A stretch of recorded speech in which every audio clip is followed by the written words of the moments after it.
kita baca sejarah, baca yang utuh. Jangan baca separuh-separuh. Jangan yang baca yang utuh. Bagaimana sejarah Nabi menghadapi penghinaan terhadap diri dia. Oh, dalam sejarah yang lengkap ya, kawan. Kita boleh buka Sahih Bukhari, Sahih Muslim, kita buka Jami'ut Tirmidzi, kita buka Sunan Abi Daud, Sunan Nasa'i, Sunan Ibn Majah, kita buka kitab-kitab tarikh. Saudara, bersebaran berseragan riwayat-riwayat bagaimana cara Nabi dan para sahabat menghadapi orang yang menghina Nabi alaihi salatu wassalam. Nah, singkat saja mari kita lihat. Waktu di periode Mekah, kita bicara periode Mekah sebelum Nabi hijrah. Saat itu Nabi dihina, Nabi dicaci maki, bahkan ada yang menudahi Nabi, yang lempari Nabi dengan pasir dan lain sebagainya, saudara. Nah, kemudian Nabi tidak membalas. Kenapa? Nah, kalau soal ini, saudara, anak Rodul Atfal juga bisa jawab. Loh, kenapa Nabi tidak balas? Saudara, karena saat itu umat Islam masih minoritas. Umat Islam jumlahnya masih sedikit. Kalaupun banyak yang masuk Islam, banyak dari kalangan masyarakat yang lemah, saudara. Jadi umat Islam ketika di Mekah belum punya kekuatan. Kalau belum punya kekuatan terus dihina, diam, nggak usah kaget, saudara. Kita pun saat ini kalau minoritas dihina, ya bisa buat apa? Jadi itu nggak usah diperdebatkan, jangan kemudian itu dijadikan dalil untuk sepanjang zaman. Wah, kalau begitu dihina tuh Nabi disiram pasir diam, itu Nabi diludahin dia. Tunggu dulu, Anda cuma lihat periode Mekah, belum lihat periode lanjutannya, saudara. Dan Nabi itu cerdas, Nabi itu pandai, Nabi kita itu, saudara, luar biasa, memiliki kecerdasan, kepandaian, kepintaran, saudara, di atas semua manusia yang ada. Jadi Nabi tahu menempatkan posisi, kapan harus dihukum seseorang yang menghina Nabi, kapan harus dibiarkan, kapan kita harus diam, kapan kita harus bicara, kapan kita harus bertindak. Nah, jadi jangan menggambarkan Nabi itu, saudara, seperti manusia biasa, seperti yang lainnya, yang tidak mampu untuk menempatkan sesuatu pada tempat yang sebenarnya. Nah, jadi kenapa saat itu Nabi dihina, kok sahabat diam? Nah, boro-boro sahabat membela Nabi, mau mempertahankan akidahnya aja setengah mati. Bayangkan Ammar bin Yasir, ibu bapaknya dibunuh depan matanya, saudara. Bagaimana dengan Bilal, saudara, dipentang di tengah padang pasir, diikat, dikambuki, ditindih dengan batu karang yang besar. Umat Islam saat itu boro-boro membela Nabi yang dihina, saudara. Ini mau jaga keselamatan diri aja setengah mati. Kenapa? Karena posisi umat Islam masih lemah. Bukan lemah imannya ya, tapi lemah fisiknya, lemah jumlahnya, lemah personilnya, saudara. Ya wajar kalau saat itu orang-orang kafir yang hina Nabi masih dibiarkan. Kira-kira jelas sudah. Sekarang yang kedua, waktu Nabi hijrah ke Taif. Sebelum Nabi hijrah ke Madinah, beliau berusaha hijrah ke Taif. Nah, sampai di Taif apa yang terjadi? Beliau diusir, ditimpuki, disambiti, dicaci maki, sampai luka, sampai berdarah-darah.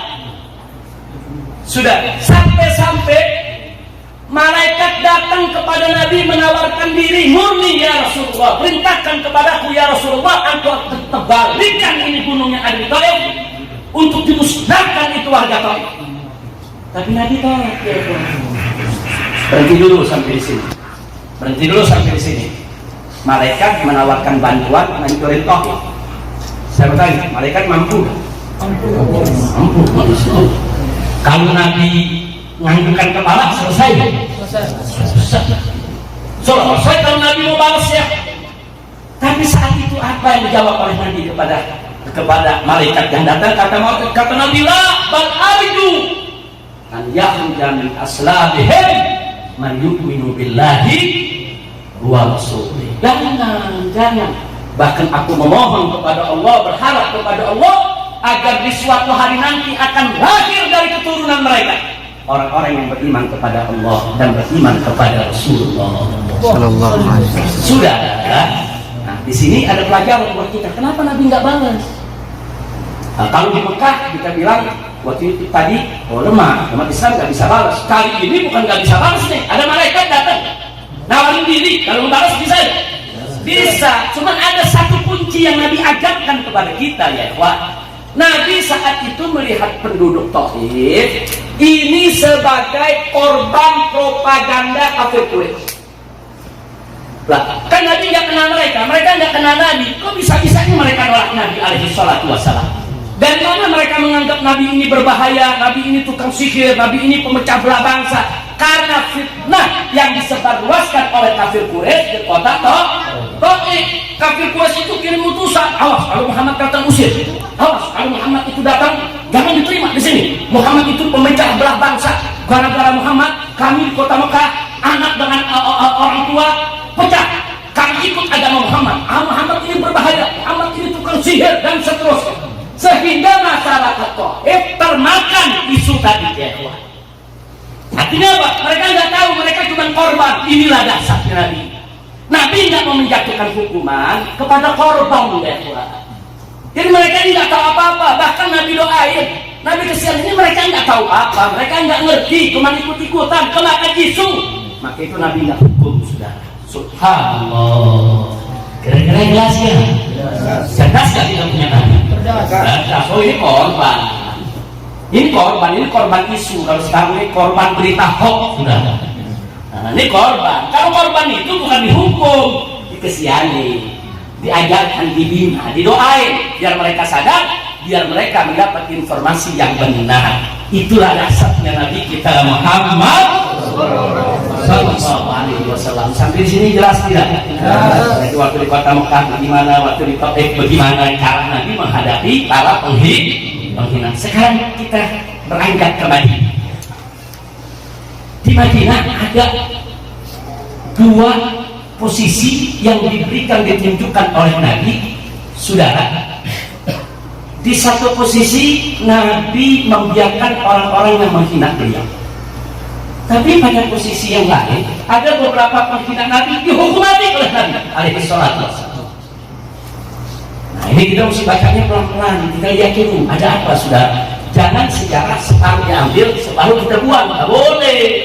Ini kan dua-duanya sejarah Nabi. Nabi memaafkan orang yang menghina, itu sejarah Nabi. Nabi menghukum mati orang yang menghina, itu juga sejarah Nabi. Nah kita harus memahami sejarah secara komprehensif. Jangan separuh-separuh kalau belajar agama, jangan separuh-separuh kalau mau kaji sejarah. Kita mulai dari yang dimaafkan oleh Nabi alaihi salatu wassalam. Saudara, ada satu pengemis Yahudi, buta matanya, miskin, duduk di pasar, tiap hari mengemis, tiap hari Nabi sedekah, Nabi kasih bantuan. Padahal setiap hari si pengemis ini mencaci maki Nabi, tapi kan hukum Nabi dibiarkan sampai begitu Nabi wafat meninggal dunia, saudara. Sayyidina Abu Bakar Siddiq radhiyallahu taala anhu datang ke putrinya yaitu Sayyidatuna Aisyah radhiyallahu anha. Jadi Sayyidina Abu Bakar tanya kepada Siti Aisyah, dulu waktu Nabi hidup apa kebiasaan yang dilakukan oleh Nabi? Seperti membantu para janda, membantu para yatim, membantu pengemis dan lain sebagainya. Salah satu yang disebut oleh Siti Aisyah, di pasar itu ada pengemis yang Nabi nggak pernah lupa bantuin. Sayyidina Abu Bakar melanjutkan kebaikan Nabi sini. Nah, ini satu pintanya Sayyidina Abu Bakar Siddiq radhiyallahu anhu kepada Nabi kita Muhammad sallallahu alaihi wasallam. Dulu yang pernah dibantu Nabi janda mana? Dibantu Abu Bakar Siddiq. Dulu yang pernah dibantu sama Nabi yatim mana? Dibantu oleh Sayyidina Abu Bakar Siddiq. Nah, Sayyidina Abu Bakar datang ke orang tadi. Dibantu oleh Sayyidina Abu Bakar sebagaimana dulu Nabi. Begitu dibantu, dipegang tangan Abu Bakar sama si pengemis tadi. Si pengemis ini bilang, ini tangan bukan tangan yang biasa bantu lagi. Karena tangan yang dipegang dulu tangan ini tangan lain. Begitu. Saya tahu banget ya, namun nggak lama kemudian orang yang memberikan ini puji orang, bagus, terima kasih kau sudah berikan aku. Jangan seperti Muhammad tuh, dia kaki maki lagi. Kaget Sayyidina Abu Bakar. Sayyidina Abu Bakar kaget tanya sama itu orang, kau nggak salah mencaci maki Muhammad? Ya Muhammad begini. Kau tahu Muhammad itu? Kau pernah ketemu Muhammad itu?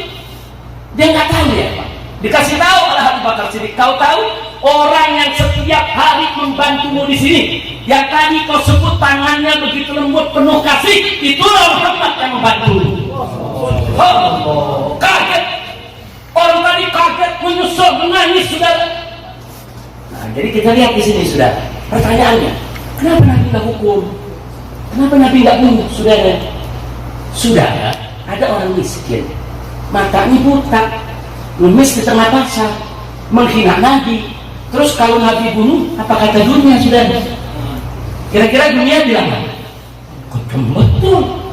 Orang miskin, orang buta, orang yang nggak ngerti apa-apa dibunuh. Apa kata dunia, saudara? Nabi itu cerdas, saudara.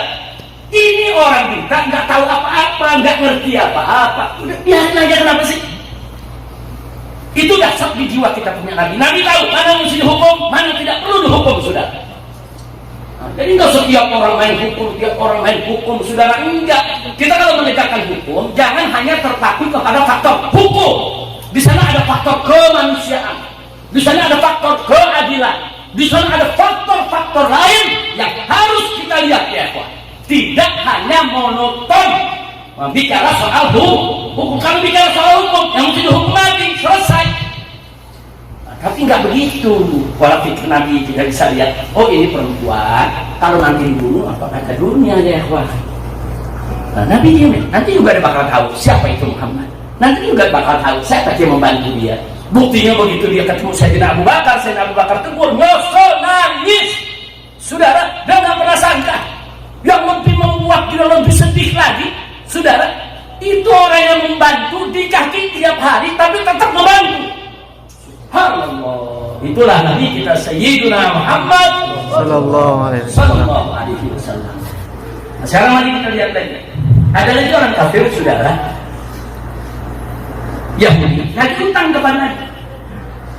Nabi ada, saudara, belum waktunya dibayar. Utang kan biasanya ada janji bulan depan bayar, belum waktunya dari tadi. Nah, mungkin si Yahudi ini lagi butuh, saudara. Nah, cuma nagihnya nggak sopan. Begitu nggak sopan, sahabat Nabi yang duduk di samping Nabi berdiri, ya Rasulullah, da'ni an abta'aras. Ya Rasulullah, izinkan aku biar aku tebas batang leher orang ini. Kurang aja. Kalau nggak salah sahabat saat itu yang duduk di samping Nabi, Sayyidina Umar bin Khattab. Sayyidina Umar marah. Apa kata Nabi? Ya Umar, tenang, Idris Magana duduk. Seharusnya kau nasihati dia supaya sabar lagi utang. Dan mestinya kau nasihati aku supaya buru-buru bayar utang. Subhanallah. Jadi artinya kenapa Nabi nggak izinkan untuk dibunuh? Ini bukan urusan agama, ini urusan dunia, urusan utang. Piutang, saudara. Karena ini urusan dunia, urusan utang piutang, urusan Nabi sama Yahudi. Jangan, Umar nggak boleh sembarangan bunuh orang, saudara. Subhanallah. Jadi terjawab, kenapa nggak dibunuh? Kenapa nggak dihukum mati? Karena itu urusan pribadi. Ini dasarnya karakter kita punya Nabi. Kalau urusan pribadi, Nabi dikina, Nabi dikaki mati, Nabi tidak akan balas siapa. Kalau urusan pribadi, enggak, Nabi pemaaf. Tapi kalau urusan agama, saudara, coba dilecehkan, coba direndahkan, pasti Nabi akan menegakkan hukum, saudara. Jadi tolong dibedakan karakter kita punya Nabi. Kalau pribadi, Nabi maafi. Kira-kira jelas tidak? Oh, ini pribadi, urusan utang dia marah, ya sudah. Nabi maafi. Yang ketiga, saudara, waktu Nabi dan para sahabat di kota Madinah ini mau berangkat perang. Begitu berangkat perang, jalan, saudara, ada beberapa kuda para sahabat itu meminjam pekarangan kebun orang Yahudi. Orang Yahudi punya kebunnya diinjak pasukan, kan rusak kalau kuda pada masuk ya. Marah ini Yahudi, marah keluar sumpah serapa. Sudah, antum bisa bayangkan. Inilah pada mau perang, di kuda perang, pakai pedang, ada Yahudi naik kaki. Kira-kira bagaimana? Wah, hari mati gitu sudah. Sahabat marah, udah cabut pedang, kurang ajar.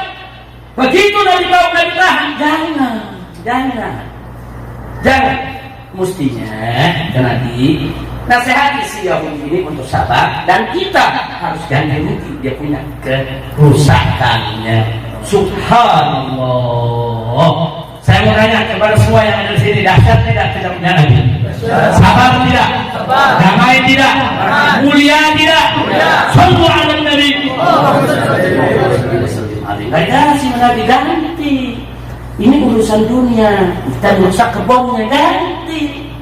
Bukan kita marah kamu pedang membunuh dia ya Pak. Betul, dia salah nyaki-maki orang, dia salah nyaki-maki. Nasihati, jangan nyaki-maki. Nanti kerusakannya kita ganti. Jangan nyaki-maki kan karena dipikir kerusakannya nggak diganti. Ganti, begitu terima ganti dia diam. Yahudi nggak marah-marah lagi ya. Nah ini cara Nabi menyelesaikan masalah, nggak main bunuh dia kuah. Nah, singkat cerita sekarang bagian kedua. Nabi masuk ke dalam masjid, sahabat kumpul dalam masjid. Ada dalam riwayat Sahih Bukhari. Kata Nabi alaihi salatu wassalam, "Man yakfini amma yudhi." Siapa di antara kalian yang bisa menyelesaikan orang yang selalu menyakiti? Orang yang selalu menyakiti. Dia kaki maki pun di mana tempat. Namanya Ka'ab ibn Ashraf, tokoh Yahudi ya. Kemudian seorang sahabat Muhammad bin Maslamah angkat tangan, "Ana ya Rasulullah. Aku yang akan selesaikan dia ya Rasulullah." Keluar dari masjid cari itu orang, dibunuh dia. Dibunuh, penggal kepalanya, bawa depannya. Selesai. Kenapa yang ini dibunuh, kok yang itu nggak dibunuh ya Tuhan? Yang tadi urusan kebun, urusan hutang, urusan perempuan miskin di tengah pasar ya Tuhan. Nabi maafkan, Nabi biarkan. Tapi yang ini lain, ini tokoh Yahudi keluar masuk kampung, keluar masuk rumah, di mana-mana memfitnah Nabi, di mana-mana menghina Nabi. Nabi tidak terima, makanya Nabi katakan, "Man yakfini amma yudhi." Siapa di antara kalian, hai sahabatku, yang bisa menyelesaikan orang ini, yang selalu menyakitiku? Berangkat sahabat, sudah. Ini ada dalam Sahihul Bukhari, bukan hadis dhaif. Ini bukan hadis maudhu, saudara. Ini hadis sahih. Berangkat. Nah, begitu juga ada satu lagi, saudara. Satu lagi Yahudi namanya Abu Rafi. Sudah. Sama. Nabi kumpulkan lagi sahabat. Nabi tanyakan siapa yang siap untuk membunuh daripada Abu Rafi tadi. Sahabat angkat tangan lagi, berangkat, dicari, dibunuh, selesai. Nah, sahabatnya banyak ngomong ya Tuhan, mana menyakiti Nabi? Apalagi sudah diperintah oleh Nabi, jangan berangkat, dibunuh atas perintah Nabi. Jadi jangan kita kemudian malu cerita, malu nih, masa sih Nabi mengirim sahabat untuk bunuh orang? Ya ikhwan, ini Nabi sedang menegakkan hukum, bukan Nabi ganas, bukan Nabi jahat. Ini hukumnya dari Allah. Enggak boleh orang menghina Nabi Muhammad Sallallahu Alaihi Wasallam. Kalau nggak mau dibunuh, ya jangan hina Nabi. Selesai, saudara. Dan nggak sampai di situ, saudara. Beberapa sahabat di tengah jalan bertemu dengan orang yang menghina Nabi, dibunuh. Sayyidina Ali pernah bunuh satu perempuan Yahudi di tengah pasar, sudah dibunuh karena menghina Nabi. Abdullah ibn Zubair pernah bunuh orang, Khalid bin Walid dibunuh. Siapapun yang menghina Nabi ya. Dan semuanya direstui oleh Nabi alaihi salatu wassalam. Tidak ada satupun yang tidak direstui oleh Nabi. Padahal Nabi nggak nyuruh dia. Kalau tadi kan Nabi suruh tuh Abu Rafiq sama Ka'ab bin Ashraf. Kalau ini Nabi nggak suruh. Sahabat tadi jalan ada orang menghina Nabi. Dikasih peringatan nggak ngerti, dibunuh. Habis itu baru lapor Nabi. Aku membunuh seseorang ya Rasulullah. Kenapa kau bunuh? Karena dia menghina. Aku nggak